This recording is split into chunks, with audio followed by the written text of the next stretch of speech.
So this will be our, ay, larangan ko naman. Lang ko pa naman. Kasi nung kanilang ano,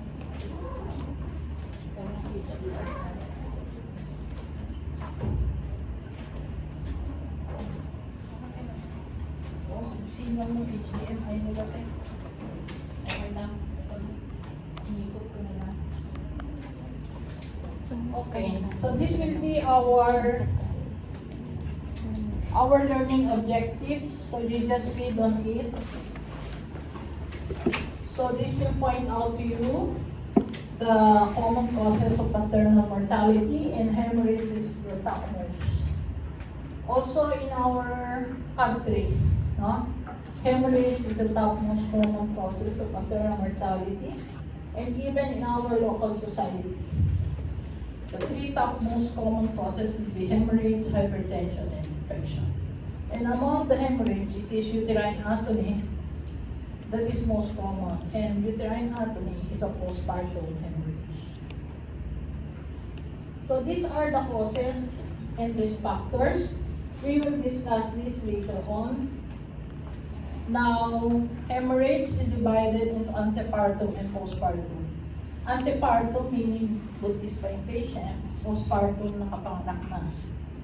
The antepartum causes will be discussed by Dr. Castro. Tapos na ba kayo, Dr. Castro? Hindi pa. Not yet. Tapos na. So you're done with antepartum hemorrhage. And now we will discuss the postpartum hemorrhages. Okay, so this will be the causes. So, usually the estimation of blood loss is quite difficult. No?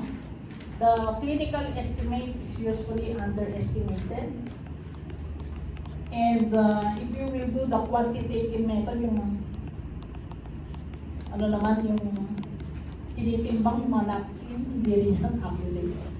Even the blood volume estimation based on the blood transfusion, how much blood transfusion was used, all of these are not that accurate in estimating blood loss. So in your physio OB, you've learned that the normal blood loss in a normal delivery is 500, di ba? In cesarean, 1 liter. So the traditional definition of hemorrhage is that anything that is above the normal. However, they found out that it is not true. Why? Because in your physio OB, you learned that there is physiologic hypervolemia of pregnancy. Di ba? Dumadami ang plasma volume. So, according to American College of Obstetrics and Gynecology, if you lose blood that approximates the volume that you gain during pregnancy, your patient will be asymptomatic. So you can tolerate it. So, it was changed by ACOG. So, ang definition ni ACOG ng hemorrhage is a blood loss of 1 liter plus signs and symptoms of hypovolemia. Dapat symptomatic yung pasyente mo. And the better definition is based on the hematocrit. Postpartum hematocrit, wherein your postpartum hematocrit is lower than the one obtained upon admission. So, they say that estimation of blood loss is just like beauty. It lies on the eye of the beholder. So, pwedeng sa iyo maganda, sa aking pangit, di ba? And most of the time, as I mentioned, it is underestimated. Kaya maraming namamatay. So, in your physio OB, meron tayong inaral na ganito, na meron tayong tinatawag na physiologic hypervolemia, which is during the 3rd trimester, your blood volume accumulated is around 1.5 to 2 liters. And 20% of it goes to the uterus. Now, as ito yung sinasabi ni ACOG, if the amount of blood that you gain approximates the blood loss during delivery, your patient will not have signs and symptoms of hypovolemia. So according to ACOG, this is how we will estimate blood loss based on the signs and symptoms. Please remember this table. For sure, lalo na siya sa exam. No? And remember, in Pato OB, all of our questions are in cases. Baka magulat kayo, case to. Hindi ano ang recall questions sa Pato OB. Ang Pato OB ay cases. You will be given cases. and you analyze. So for example, blood loss is 500 to 1,000, your patient is symptomatic. 1,000 to 1,500, your patient has weakness, sweating, slight decrease in BP. 1,500 to 2, your patient is already restless, pale looking, and oliguria. What is the normal urine output per hour? 30 cc per hour. Okay? Yun ang normal. And 2 to 3 liters, your patient is already anuric with altered consciousness. So for example, tingnan ko kayo, case, dinudugo, sisis. Ang PP, 80-60, cardiac rate, 130. And she is restless, no? Pale looking. And when you insert the catheter, there is around 10 cc per hour. So what is the blood loss, estimated blood loss, based on the findings. So, what are the factors that may affect estimation of blood loss? Bakit lagi tayong underestimate? Number one, there are some patients na instead of blood clots, yung bulwak ng dugo, the bleeding is steady, but continuous. Unti-unti lang, pero tuloy-tuloy naman. Diba? Or, the blood accumulates in the uterine cavity. Walang dugon lumalabas per vagina, but the blood is accumulating within the uterus. Yung uterus mo pala, hanggang dito na. No? Ganun kalaki, punong-puno na siya ng blood clots. Or you are massaging the uterus. You thought that it is already adequate, but your patient is obese. Nung pala, ang minamasahe mo lang, yung adipose tissue niya, no? Hindi pala nakakarating sa uterus yung massage mo. And also, there are variations. There are some patients that are at risk for blood loss. Konting dugo lang, very sensitive sila. Small women, no, are more sensitive to blood loss. Madali silang mag-hypovolemia. Patients with eclampsia or preeclampsia. Patients with chronic renal disease. Patients who did not gain the normal plasma volume, no?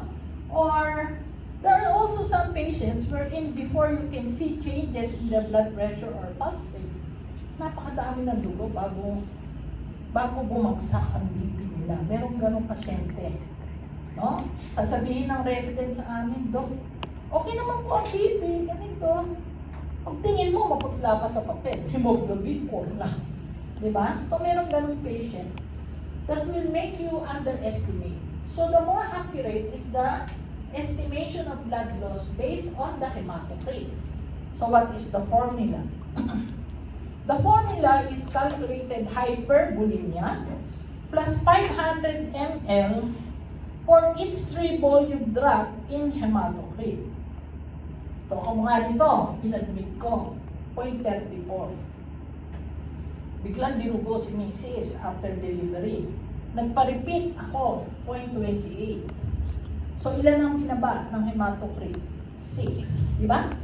So, ang ating formula ngayon, ang ating calculated hypervolemia is 1.5, no? Plus 500 ml times 2. Saan natin nakuha yung 2? 6 divided by 3. Diba? So, 2. So, ang ating blood loss is around 2.5. Okay? So, remember that formula. Baka pa-estimate ko sa inyo ilan ang blood loss ng pasyente natin. So, remember that in the third stage of labor, ano ba yung third stage of labor? From the delivery of the baby to placental delivery. Natandaan nyo pa ba to? Si Schultz at si Duncan. Si Schultz yun, di ba? Central ang separation. So when you pull the placenta down, the blood accumulates within the membranes, di ba? So what you can see will be the membranes. Kaya tawag natin shiny shots. Pantanda lang yun, ha? Hindi dahil makintang. Kundi pantanda. Shiny shots because what you can see will be the membranes. In contrast, on this side is Duncan. Paano naman si Duncan? Si Duncan, peripheral. So, when you pull the placenta, there will be passage of blood. Yan yung nababasa kami ng dugo. And the placenta is extruded sideways, patagilid. What you can see is the maternal cotyledon first, hindi yung membrane. Mauna muna yung cotyledon. So, kaya nga ang pantanda namin, dirty Duncan. Hindi marumi yung placenta. Kasi iba namin, bakit dirty Duncan? Marumi po yung placenta. Ay, hindi yun na. Okay? Pantanda lang yan. So, after the delivery of the placenta, what happens? Diba? Around 600 of blood flows to the spiral arterioles. Problema, yung spiral arterioles, you cannot rely on its constriction. Hindi pwede siya yung constriction ang method of hemostasis. Kasi when you are taught on placental implantation, di ba tinuruan kayo ng placental implantation, the endovascular trophoblast invades the smooth muscle of the spiral arterioles para lumipis siya, para maging vasodilated. Di ba ganun yung mechanism? Kaya nga dapat hindi tayo magpe-pre-eclampsia. Kasi if there is incomplete invasion, makapal pa rin yung muscle, so vasoconstricted siya. Ngayon, since the muscles are invaded, the muscles of the spiral arterioles are thinned out, you cannot rely on it for the constriction to prevent hemorrhage. What you need will be the contraction of the uterus for hemostasis. And even an intact coagulation system is not important. Ang importante talaga, tumigas yung uterus. So, after the delivery, the uterus should contract like that. No? So, the muscle fibers will thicken to impinge on the blood vessel. So, the contraction and retraction will be the one that is very important in prevention of bleeding postpartum. Now, there are times that there are blood clots, no? In placenta. What will be its effect? If you have placenta there, you have blood clots, what will happen? It will prevent effective contraction of the uterus. Hindi makakontract mabuti yung uterus mo. So ano nang ginagawa? Makita nyo, pag nag-intern na kayo, after namin magpaanak, we evacuate the blood clots. Kinukuha yung mga blood clots. And if you have remaining placenta doon, nag-curettage sila. So, because this will prevent hemorrhage due to atony. So, we have two types of postpartum hemorrhage. Early or primary, late or secondary. Early, within 24 hours nangyari. Late, more than 24 hours to 6 to 12 weeks postpartum. Ma'am, bakit to kailangan ko yan? Kasi, there are differential diagnosis or consideration depending on the time that the bleeding occurs. Okay? Early. Within 24 hours. What are your consideration? The number one cause is atony. Hindi ka pwede mag-atony na 3 weeks na siya nakapanganak. Atony is an early genital tract lacerations. Hindi na makakapagantay yung laceration 2 linggo. Diba? Fracture, hematomas, inversion, and coagulation defects are early. While late, itong late, ito naman yung more than 24 hours to 6 to 12 weeks postpartum. So, binigyan ko kayo ng case. 2 weeks na nakapanganak, tinudugo. Huwag ka magbibigay sa akin ng differential na gano'n. Naintindihan nyo ba? So, what is the most common cause of late postpartum hemorrhage? The most common cause is abnormal involution of the placental site. Yan ang most common. Baka kayo may hawak na luma. Baka may luma kayong samplex. At dati namin turo dyan, retained placenta. Binago na yan sa 26 edition. Sa 26 edition, ang most common na is abnormal involution of the placental site. Second na lang si retained placenta, then we have the polyp, infection, aneurysm, and coagulopathy. So, why? They said that hindi naman common na nakakaiwan ng inuna ng placenta. So, it is, the most common is abnormal involution. So, when you have a patient who came in, halimbawa, ang tanong ko sa inyo, what is your management? Ang management mo, uterotonics lang para mag-contract. Bigyan ko ng antibiotics, baka may infection, to promote contraction. You only do suction curettage kung maraming blood clots. O kaya naman, you do completion curettage if the patient do not respond to your medical management or on ultrasound, there are really placenta remaining. Saka lang ako magraraspa. Hindi ka mukha ng panahon ko. Nung dati namin tinuturo. Nung panahon namin, basta dinugo ka, 2 weeks postpartum o late postpartum hemorrhage, unang namin gagawin, raspahin. No? Ganun ng araw. Pero may hindi na sa bago. Ngayon. So, ito yung causes ng hemorrhages, the 4 T's, para malaman nyo, para madaling tandaan, the first T is tone, thrombin, no? Trauma, or tissue. Okay?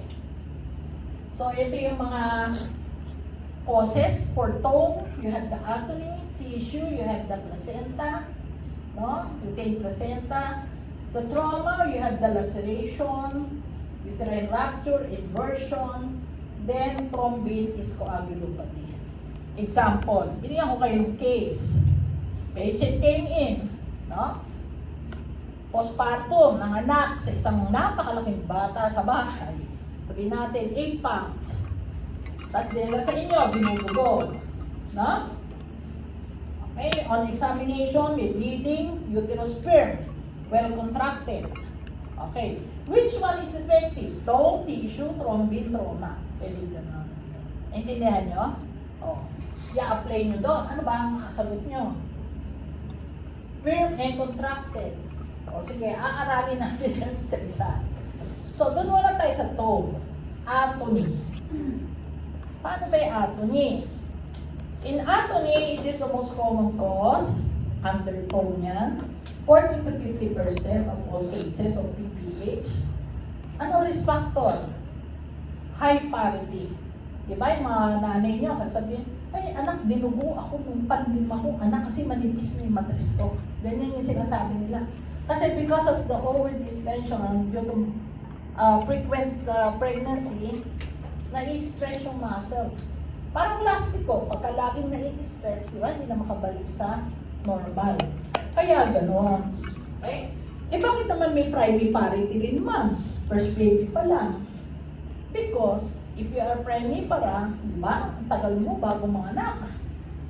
Tagal-tagal mo nag-labor, 2 araw ako nag-labor, contract na contract, ay lumabas, napagod na yung uterus. No? Kaya yan ang isa sa risk factor. The others are your precipitous or prolonged, contrast din yan. Over-distended uterus. Hindi ko ilalagay dyan na over-distended. Yan ang pagkakaiba ng recall. Kasi pag sinabing recall, nilagay ko lang ano yung nakalista dyan. Pag sinabing analytical, papalitan ko yan. Okay? Over-distended, lalagyan ko yun ng multiple pregnancy. O kaya, polyhydramnios, macrosomia. Diba? Lumalaki yung matres. So, risk factor yun. Diba? Mag-sulfate is used for preeclampsia to prevent convulsion. So, it is tocolytic. Kaya, nag-ano siya, no? Nag-aaroni. What will be the manifestation of your patient? So, bibigyan kayo ng case, may manifestation. Pagka-atony, may profuse bleeding. Diba? Uterus is soft and boggy. Malambot. Eh, ano ba itsura ng malambot na uterus? Ano ka pa? Yung lobo, lagyan mong water. Kapain mong ganon. Ganon ang boggy. Ang uterus dapat firm, matigas. No? Parang ito, kapain mo yan, tigas. And it is below the navel. Okay? So, since I told you that hemorrhage is the top leading cause of mortality, yung WHO, nag-create sila ng preventive measure. It is the best practice approach in preventing PPH. Alamin nyo ito, importante. Number 1, ang ating pangalan ay Active Management of the Third Stage of Labor, AMTSL. Baka naman pag-exam, ano yung AMTSL? It is an acceptable acronym. No? Una, you give uterotonics immediately after the delivery of the baby. nung panahon ko, nung araw, binibigay ang uterotonics after the delivery of the placenta. In the active management, it is after the delivery of the baby. Okay? Number 2, deliver the placenta by controlled cord traction. Nung panahon namin, naghihintay pa kami ng signs of placental separation. Hintay pa namin yung mga signs of placental separation, yung mga calking sign, sudden loss of blood, lengthening of the cord, uterus becomes globulous. Hintay pa namin yung bago i-deliver. Ngayon, hindi na. No? You deliver the placenta by controlled cord traction without waiting for signs of placental separation. So, tinatrack mo yung cord, pinupush mo yung fundus upwards. Why? Bakit namin pinupush upwards? This will prevent uterine inversion. Okay? So, it will prevent uterine inversion. Tandaan nyo, mamaya, bigyan ko kayo ng picture na yan, hindi nyo alam kung ano ibig sabihin nun. And after the delivery, you massage the uterus. So, massage, after the delivery. Normally, the placenta should be delivered within 30 minutes. Ang average nga, 5 to 15 lang delivered na ang placenta. What if it is already more than 30 minutes? And the placenta is still undelivered. What will you do? Okay, sa exam na naman. Baka pa paggagagawin nyo. No? When the placenta is still undelivered, you do manual removal of the placenta. Manual removal, it should be done under anesthesia. Hindi mo pwede ipasok ang kamay mo doon na wala anesthesia. Masakit yan. Baka mamatay sa neurogenic siya ang pasyente mo. There should be an aseptic technique. And you insert your hand inside the uterine cavity and you separate the placenta manually. And once you remove the placenta, you give antibiotics as prophylaxis. Kasi nga, nagpasok ka ng kamay. Okay? Yan, ang itsura. Nakita niyo yung hand, pinasok sa loob ng uterus under anesthesia. And yung hand mo na lang ang nagse-separate ng placenta. Just like the leaves of the book. Parang yung pages ng book. Ganon. And make sure that the uterus is well contracted after you deliver the placenta. Okay? Massage. Now, mag-massage. No? Nagdudugo pa rin si Mrs. The next thing that you're going to do is to give uterotonics and hemostatics. Okay? So, ano yung mga uterotonics na binibigay namin? Pag sinabing tonics, anong gagawin sa matres? Titigas. No? Kasi yung mga clerk namin, magkaiba. I'll give tocolytic. Hindi tocolytic. Ang tocolytic ay pampalambot. Ang uterotonic, pampatigas. Okay, so the most commonly used is oxytocin. We can give it at 20 to 40 units by IV infusion. Ibig sabihin, nakamix siya sa fluid. Okay? Nakamix siya sa fluid. Then after doon, do not give it as an IV bolus, yung isang bigayan lang na ganon, kasi it causes hypotension. Hypotensive na kay patient mo. Hindi lalo ng hypotension niya, baka mag-arrest. Next is methyl ergometrin or methergine. Do not give naman this for patients with hypertension. Pag may hypertension ng pasyente, huwag mong bibigyan ng methergine. Next is misoprostol. Misoprostol is prostaglandin E1. It is not approved in the Philippines. Why? Because it is marketed as an antacid. Minarket kasi siya sa antacid, nalaman ng abortionista na yan ay prostaglandin at pwedeng makalaglag ng bata. So, yun. Bakit meron? Sa Pilipinas, sa mga pati ng sa batang katabi pa na simbahan nga no? Bakit? Kasi Yan ay hindi bawal sa neighboring countries natin. Indonesia, Malaysia, lahat ng neighboring natin meron yan. Ano sa kanila yan? Tawag sa ganun, okay lang sa ano nila, government. Regulated drug lang. Eh sa atin, pinagbawal, ayun, nandun sa mga bawal gumamit, sila ang meron. No? Pero maganda sana yan. Actually, nilalabi ng aming, ng society, na maging available lang kahit sa ospital. Kasi 4 tablets yan, lagay mo sa puwet. Sa puwet namin nilalagay. Kasi siyempre, nagbibig, di ba? Pwede lagay sa vagina. Sa puwet nilalagay. Kukontract talaga yung matres. Maraming mabubuhay, especially yung mga nasa probinsya, di ba? Wala naman lang silang access sa hospital. Emergency drug. Eh paano nga? Pinagbawal. Next is Carbopros pala. Yung Carbopros naman, ayan, is prostaglandin F2 alpha. It is a prostaglandin, maganda rin yan. Kaya lang, bawal yan sa may bronchial asthma. Next is Carbetocin. Carbetocin is a long-acting oxytocin analog. Magandang drug yan. Kasi ang oxytocin kasi contract, relax, contract, relax. Pag long-acting, dire-diretso ang contraction niya, no? Kaya lang ang problem sa Carbetocin, medyo mahal ang per vial. The others, yung Dinoprostol, Suprostol, hindi yan marketed sa atin as uterotonics. How about hemostatics? So ito yung tranexamic acid. It is an antifibrinolytic, no? And you can use it as second line. Basta tandaan nyo, you should be given, no? Within 3 hours. So ngayon, pagkapanganak, automatic binibigyan nila ng Tranex. Within 3 hours dapat paibigay mo. After 3 hours, wala na siyang effect. So after the standard management, the next is, if the bleeding persists, will be the conservative measures. This will be discussed by Dr. Gonzaga. Sa kanya kasi yung management, no?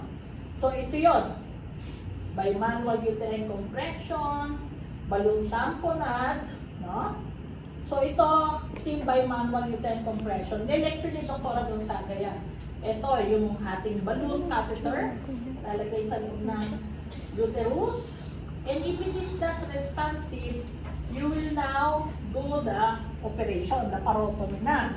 You have the compression sutures, mga arterial ligation. Ito yung compression sutures. I-lecture yan ni Dr. Gonzaga sa inyo. Yan. No? To compress on the blood vessels. Artery ligation. You can ligate the uterine artery, hypogastric artery. No? Or you can use this other conservative options. This is used, no? This is used to preserve the uterus. Kaya sinabing conservative. Kasi ayaw ko matagal yung matres. Diba? Kaya nga tinawag na conservative eh. But if your patient, tignan nyo na may kaso nyo. Nakita nyo na, 38 years old si Mrs. Gravida 5, para 5. Nag-atony. Huwag ka na pumunta doon sa conservative. No?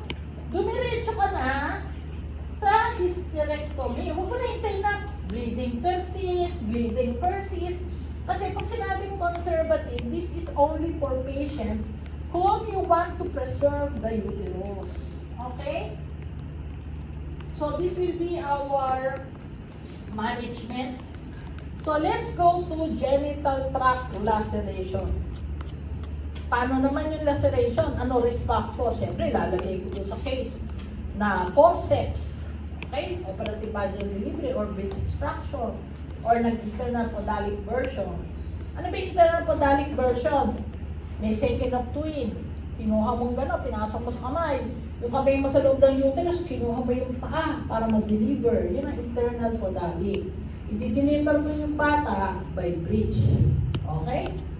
So, ano manifestation ng laceration? Bright red bleeding. But the uterus is firm and well contracted. Matigas. Hindi ka mukha ni Anthony. Soft and boggy. Diba? So, what will be the management if there are lacerations? Siyempre, suturing. Suture mo. So, ito yung mga pwedeng areas. Perineum. Pwede ka sa perineum. Yan. Yan na lacerate, tatahiin mo lang yan. O kaya naman, vaginal laceration. O kaya naman, which is a common laceration, is the cervix. Ngayon, the most common site, pinaka-problematic na cervical laceration is at 3 o'clock and 9 o'clock. Bakit? Bakit sa 3 o'clock and 9 o'clock ang pinaka problematic among the lacerations of the cervix? Kasi it is where the cervico-vaginal branch of the uterine artery goes down into the cervix. Nandun ang blood supply. Kaya siya yung pinaka-problematic.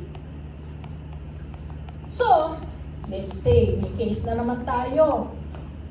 Based on the history, nagkaroon siya ng cervical laceration that was sutured. What will be the anticipated complication? No? Number 1, recurrent laceration. Pwede rin umulit. Cervical incompetence. Ano yung cervical incompetence or cervical insufficiency? Hindi na kaya nung cervix dalhin yung bumibigat na bata. So pagka 5 months na yan, lalabas na lang basta yung baby. 6 months, hindi niya kayang dalhin with pain cervix. O pwede siya mag-preterm labor, ma-CS delivery, or severe perineal laceration. No? So let's go to peripheral hematoma. Ano naman yung hematoma? So ano ang ating risk factor? Common yan sa mga patients who are nulipara, o kaya nag-episiotomy ako, o kaya nag-forceps extraction ako, o patients with coagulopathy. Ano ang manifestation ng patient ko? Hindi bleeding. Ang manifestation is bulbar pain. Okay, bulbar pain. So what will you do? Dok, masakit ang aking perineum. May iyak yan ang iyak. Kung sabihin, Mrs. natural ho, may tahid dyan. Silipin mo, inspect. Di ba? Inspect mo yung perineum, maggawa ka ng internal exam to see if there is hematoma. Anong hematoma ngayon? There is a bluish mass, di ba? Tender mass. Pwedeng sa vulva, pwedeng sa vagina. If it is at the vulva, the artery that is involved is the pudendal or vestibular valve. Pag vulvovaginal, the perivaginal branch of the uterine artery. So what will you do? Kung meron tayong hematoma, pag maliit lang, less than 3 cm ang size, pwedeng packing. And tingnan mo lang, re-inspect if it is expanding. If it is expanding, palaki ng palaki, abay, kailangan mong evacuate. No? O kaya naman, nung initial mo nakita, more than 3 cm na, evacuate mo na. Evacuate, i-incise mo gano'n, kukunin ko yung blood clot sa loob, tapos susuturin ko yung bed para makontrol ko yung bleeders. Now remember that the amount of blood evacuated in a hematoma is always twice the actual amount. Halimbawa, ang nakuha kong blood clots, estimation ko 500 ml. Ang actual niyan, 1 liter. And you give antibiotics. Kasi hematomas are prone to infection. What is the problem in hematoma? If it is not detected early. May pasyente. No? Kung nagko-complain sa inyo, hindi nyo pinuntahan. Umakit yung hematoma niya. Pupunta ngayon dun sa taas. Kaya hanggang dun sa may broad ligament. What will you do? You will do laparotomy. And your patient might end up in hysterectomy. Baka matanggalan pa ng uterus. So, as I have mentioned, in hematoma, the blood loss is considerably more than the actual estimate. Let's go to inversion. Ano naman to inversion? Ang inversion is due to strong traction to the cord. Masyado mong hinatak. Diba kanina sabi natin, pag track mong ganon, counter traction para hindi mag-invert. Ayan. Tingnan nyo, ano yan? Uterus. This is an inverted uterus. So you cannot palpate the fundus anymore abdominally. It may be complete or incomplete. Ito complete, lahat ng matres lumabas na. Pag incomplete, yung fundus lang yung nandun sa vagina, tapos meron ka pa nakakapang matres abdominally. No? What are the risk factors? Bakit aside from strong traction, fundal placenta,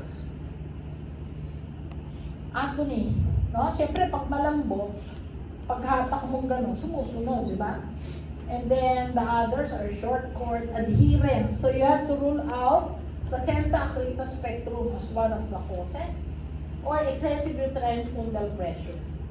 So, in order for you to diagnose, especially kung incomplete, nahirapan ka mag-diagnose, ano ba to? Meron naman fundok, may uterus naman ako rito, pero may mas ako nakakapalo ito. MRI can help you. Huh? So, tingnan mo to. Total yan, di ba? May placenta pa na nakakabit. Di ba? So, ang question, babalik ko na ba siya kasama placenta o tanggalin ko na yung placenta? No? Anong gagawin ko? Di ba? Because in manual repositioning, you push the fundus upwards. So, you have the complete inversion and incomplete uterine inversion. No? The causes of the manifestation of your patient, they do not die only of hemorrhage. Hindi lang hypovolemic shock kinakamatay niya. Ang kinakamatay nila most of the time, neurogenic shock. No? Meron kami ng patient, ganyan eh. From ER, dinala siya sa delivery room. Hindi siya umabot ng delivery room, namatay na sa stretcher because of pain, no? Neurogenic shock. So, when you repose, do not do it at the emergency room kasi wala na anesthesia sa emergency room eh. So, dadalhin mo talaga sa taas, you call for help. 2 large bore needles to prevent the hypovolemic. Administer general anesthesia. So, kailangan may anesthesiologist tayo. And you push the fundus through the cervix, di ba? So, you push it, ayan yung nakalabas, dahan-dahan, hanggang naibalik mo. Pag naibalik mo na, you give oxytocin. So, pwede ko lang pakontrakin. Huwag ka magbibigay oxytocin prior. Eh, pag matigas yun, paano maibalik? Di ba? Kailangan hayaan mo malambot muna para maibalik. Eh, what if the placenta is still attached? Ito yung sinabi ko sa inyo kanina. Eh, kung nakakabit pa inunan, anong gagawin ko? Tatanggalin ko ba? No. You have to repose it with the placenta inside too. And you just remove the placenta manually once the uterus is already in its normal position and give oxytocin. Tanong mo, bakit po ganun? Bakit kailangang hintayin ko pa? Ando doon eh, hindi ko pa tanggalin. Remember, pag remove mo yung placenta na nakakabit doon sa uterus, pag tinanggal mo yan, dudugo na yan. Diba? Second, you expose the endometrium to outside environment. So, prone yan sa infection. So, i-repose mo muna bago ka mag-remove. What if, no? You cannot repose it. Hindi ko matulak. Ganyan ako ng ganyan, hindi talaga. Ayaw pumasok kasi yung cervix lumiit na. Para na siya meron dadaan ng maliit na area para maibalik mo yung fundus. Kasi di ba ang uterus mataba, papayat na gano'n. O paano hindi mo na maibalik siya dun sa cervical ring? So what will you do? You will operate on your patient. And you will do the Huntington's or Holtein's technique. Ano si Huntington's? Si Huntington's, while the assistant is pushing the inverted uterus down, the other, the one that is operating, will use a clamp para hatakin naman yung fundus upward. So nagtutulungan sa baba at sa taas. Yan si Huntington's. Yung isa naman, si Holtein, yung cervical ring, you cut it. No? You cut the cervical ring and then push the fundus up, and after you reposition it, suture. So that is the Holtein. Next is uterine rupture. May dalawa tayong klase ng uterine rupture, complete uterine rupture, all layers have separated. Lahat bubigay na. The myometrium, the serosa, no? So, look at the uterus, totally open. Diba? Pag binuksan ko yung abdomen, maghiwa pa lang ako dito sa abdomen, pagbukas mong ganon, nandun na yung kamay ng bata. Diba? O kaya naman, yung buong bata na nasa loob pa ng lumabas na ng scar. Yan. Rupture yan, complete. Pag incomplete, no? The vessels have separated. Pero meron pa tayong serosa that is still intact. So, look at the ultrasound picture, no? Makita mo yung defect ng myometrium, pero meron pa siyang intact serosa. And when you open, binuksan ko, yun, naghiwa na ako ng abdomen, nakita mo yung matres, yung uterus, may layer pa siya di ba? Pero nasisilip ko na yung ulo. Makikita mo na yung ulo dito. Ito, yan, yung itim na yan, ulo na yan, yung buhok na ng bata, masisilip mo na, para na lang siya plastic na nakakabit. Yun na lang natitira. No? Pagka ganyan, incomplete uterine rupture, o ang tawag natin, DSS. So, the most common risk factor for rupture is a previous scar. And the most common among the previous CS scar ay yung mga iba-ibang CS no? Ito si Kerr, low transverse, low vertical si chronic. Ang pinaka-common si classical. The one that wherein you incise the upper segment of the uterus, yung pinakamakapal na parte ng matres. Kasi siya yung actively contracting, kaya siya yung prone to uterine rupture. Okay? So, ang rupture can occur in unscarred and scarred uterus.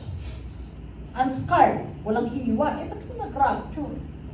Wala mahiwa, yung uterus. Number 1 is grand multipality. Sabi ko nga, meron akong isang chinek na papel, uterine rupture, gravida 18. No? Ganun kadami yung naging anak niya, gravida 18. Kaya nag-rupture. Nag-rupture sa bahay. No? Sa bahay nila, nag-labor sa bahay, dinala sa hospital, rupture na. Neglected labor. Ano may neglected labor? Pinipilit lumabas yung bata, hindi naman kasya. No? Tinulak pa. Tinulak gusto. Oh, lumabas ka. Puputok talaga yung matres niya. Diba? Breech extraction. Anomalies of the uterus. Meron pala siyang unicorn weight lang. Yung isang, diba yung uterus, isang buong gano'n. Meron kasing unicorn weight, yung isang Mullerian duct lang na na-develop. Yung isa hindi. No? Or use of oxytocin. For patient with scar naman, bakit sila at risk? Halimbawa, hindi naman classical, low segment. Pero bakit nag-rupture? Kasi gumamit na uterotonics. Oxytocin, pampahila, prostaglandin. Tapos, yung suturing niya kung siya ay CNS, sa halip na 3 layers, 1 layer lang. Tapos agad ang CPS ko kasi 1 layer na. So, pinagbawal na. Meron kasing time na in-advocate yan, single layer closure of the uterus. And they found out na maraming problema secondary to that. And if the interpregnancy interval is less than 2 years, kaanak lang ni Mrs. hindi nagregla, buntis agad. No? Prone yan sa rupture. And the thickness of the lower segment is less than 3.5. So, how do you detect it? Rupture. Halimbawa, may patient kami, nagta-trial of labor after CS. Ang tawag natin doon, TOLAC. No? T-O-L-A-C. Trial of labor after CS. May kapitbahay ka. Pwede ba ako mag-normal this time? Kasi kailang naman ako na CS ng una, bleach. Gusto ko mag-normal ngayon. O di, sige, pwede naman. Ganyan. Habang sa ospital mo yan dapat gawin, di ba? Kakapit ko ngayon sa CTG monitor. The earliest sign is non-reassuring fetal heart rate. So pag nakakita ka na ng mga nagde-deceleration na siya, magkapaprolong bradycardia, pag gano'n, CSU na. Huwag mo na ituloy yung trial of labor mo. What are the other signs? Loss of contractility. Biglang mawala yung contraction. Tapos biglang sumakit yung tiyan ng nanay. Tapos nawala yung bata. Andiyan dyan na, nakikita mo na dumuduro na siya, biglang nawala, nag-retract. Kasi lumabas na sa abdomen. Hemorrhage and shock. Yan na yung late signs, no? Ng rupture. So, what will you do? Paano ko ngayon, anong gagawin ko? How will I deliver the baby? CS pa ba yun? Hindi na. Kasi wala ka nang bubuksang uterus eh. Pag sinabing CS, kailangan naghiwa ka ng uterus. Ito, hindi ka na naghiwa eh. So, ang hiniwa mo lang, laparotomy ka lang with abdominal delivery of the baby. And hysterectomy, if your patient is no longer desirous of pregnancy. Halimbawa, yung gravity 18. Siyempre, servo pa yun. Tanggalin mo na yun. Di ba? Oh. So, halimbawa, may patient ka, first baby pa lang, unfortunately, nag-rupture. Dahil sa first late, ano yung bang obstructed labor. Siyempre, gusto ko i-preserve yung matres. Di ba? So, i-repair ko lang yun. But there are conditions wherein, even if I want to repair, you cannot repair it. Number one, may broad ligament hematoma. Once na nag-broad ligament hematoma, you cannot repair it. Hysterectomy na yan. Uncontrollable bleeding. No? At saka multiple lacerations in a hemodynamically unstable mother. Baka mamaya, kakapreserve mo ng matres, patay na may nanay. Pag patay ang nanay, kahit may matres yan, patay pa rin. Diba? So you have to balance it. Conservative therapy, kung wala lang extension sa broad ligament, you have controllable hemorrhage, stable ang nanay, wala pang BIC, and she is desirous of fertility. Oh, yun lang ang reason for conservatism. Next is amniotic fluid embolism. No? Ano yung amniotic fluid? Yung amniotic fluid, no, goes to the circulation, going to the pulmonary, causing cardiogenic shock. Ito yung lahat ng OB na nanalangin kami na huwag kang magkaroon. Kasi napakataas ang mortality. No? Sabi ko nga, yung ako yung resident, meron kami, parang umiirin niya yata yung misis eh. Second stage na. Suddenly, bigla siya nahirapang huminga. Dyspnea. Aris, diretso, patay. Ganun kabilis. No? Yung isa naman, humingi lang ng bedpan, parang iihi, CCS siya eh. Nang hapon, humingi ng bedpan, pag angat ng puwet, doon sa bedpan, pumutok yung bag of waters. Pagputok ng bag of waters, suddenly dyspnea, cyanosis, cardiorespiratory arrest, patay. Ganon ang amniotic fluid embolism. No? Ngayon, ito ang mga risk factors. No? Risk factors, take a look for the risk factors. Pinaka-common yan sa mga memicolum stain amniotic fluid, rapid labor, no? Tapos, ang kanyang manifestation nga, abrupt hemodynamic compromise, respiratory compromise, and then DIC. Ito ang mga differential diagnosis. Naku, ano yan, na MI? No? Kasi suddenly, biglang namatay. Ano yan, embolism, air embolism? Naka-spinal ba eh? Kung hindi naman na-spinal pa, bakit ka na magiging differential mo? Eclampsia or anaphylactic shock. So, yan yung pwedeng kahawig, no? Ang diagnosis is based on clinical. Clinical lang talaga. Yung sudden, abrupt, cardiogenic shock. There is no diagnostic test. Para ma-confirm yan, no? Siyempre, kasi ano yan eh, parang it's always a medical legal. No? Meron kami isang parang isang OB nag-graduate dito. Magkaroon siya ng pasyente. Ang saklap nga. Diyos ko, nilalagay yung mukha niya sa bawat poste ng baryo nila, ng kanilang bayan. Ito, mamamatay tao. Parang ano lang, meron siyang patient, ruptured bug. Yung ganyan, ruptured bug, and suddenly namatay. Kaya lang, may talagang debandahan. No? Ay, ang diagnosis kasi niyan can be established by autopsy. Ano makikita sa autopsy? Yung right-sided heart niya, yung blood doon sa right-sided, right side ng heart. Makakakita ng mga lanugo hairs, yung mga fetal components, squamous cells ng bata, doon. Yun ang pinaka-main niya. Sa awa ng Diyos, okay, na siya pero siyempre, parang hindi na nga siya nag-OP, ayaw na. Nag-trauma na siya. No? So, how will you manage? CPR, treat the DIC, intubate, inotropic agents, ECMO. However, despite of that, ang mortality is very high, 50%.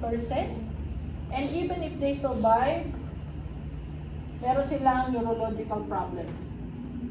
Para na silang yung coma. Ganon. Even the baby, 70% will survive, but half of them will have CP naman. This is a complication of hemorrhage. Huh? Halimbawa, binigyan ko ngayon ng case.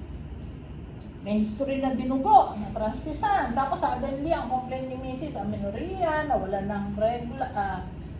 ng lactation, failure to lactate, breast atrophy, nawala ng pubic hair. This is Sheehan syndrome. Ano naman Sheehan syndrome? It is a pituitary necrosis. Due to hemorrhage, nagkaroon ng pituitary necrosis, leading to your Sheehan syndrome. So, as I had mentioned, because of hemorrhage is the most common cause of mortality. What are the reasons for the mortality? Delay in initiating appropriate treatment. Bakit? Number 1, underestimation of blood loss. Okay pa yan. You have to correlate it, correlate with the picture of the patient. Kaya minsan, napapagalitan namin ibang resident kasi siyempre umaasa lang kami sa referral, di ba? Ma'am, okay naman, okay. Paglabas sa hemoglobin 4, akala ko ba okay? 4 lang hemoglobin. Di ba? So something is wrong. Inadequate resuscitation of crystalloids and blood products. Kaya nga lagi namin sinasabi, ang OB, lagi nasasabihan na masunod daw sa emergency room. Bakit? Kasi lagi kasi siyempre, you want to get the blood, you want to get the fluids. Kahit order mo yan, kung hindi bakal-bakal yung mga nandun, di ba? Paano may kakabit yan? Nakita mo yung mga ubi, nakasakay na nga sa stretcher eh. Minsan kami na nagtutulak kasi kung maghihintay ka palang manong, may mangyayari. Di ba? And delay in operative intervention. So dapat ang OB talagang nandiyan ka. Kasi pag wala ka dyan and you just rely on the notification, baka mamaya may nangyayari, hindi na napapansin. So, kaya laging nandyan. Kaya wala na nag-OB tuloy ngayon. Kasi ayaw nila nang nagbabantay.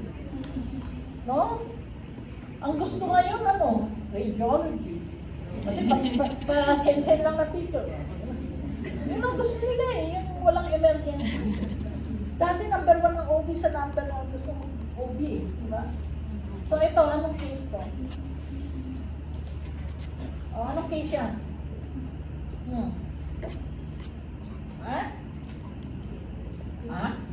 Ano? Atomy, di ba? Soft and body na may hypovolemia. Ito. Pinosec. Okay, laceration kasi firm yung uterus di ba? Itong case 3. Vaginal birth after CS. Okay, rupture. Di ba dali lang? Yan. May fleshy mass. Protruding out of the introitus. Version. Ito, case 5. Tiklinikonyo, suddenly. Bilang, ano yan? Embolism. Ito, may bulbar pain. Hindi na makaihi. Ha? Hematoma. Okay, so those are just types of questions that you may encounter. Do you have any question? Wala? Okay, so we will proceed with our case.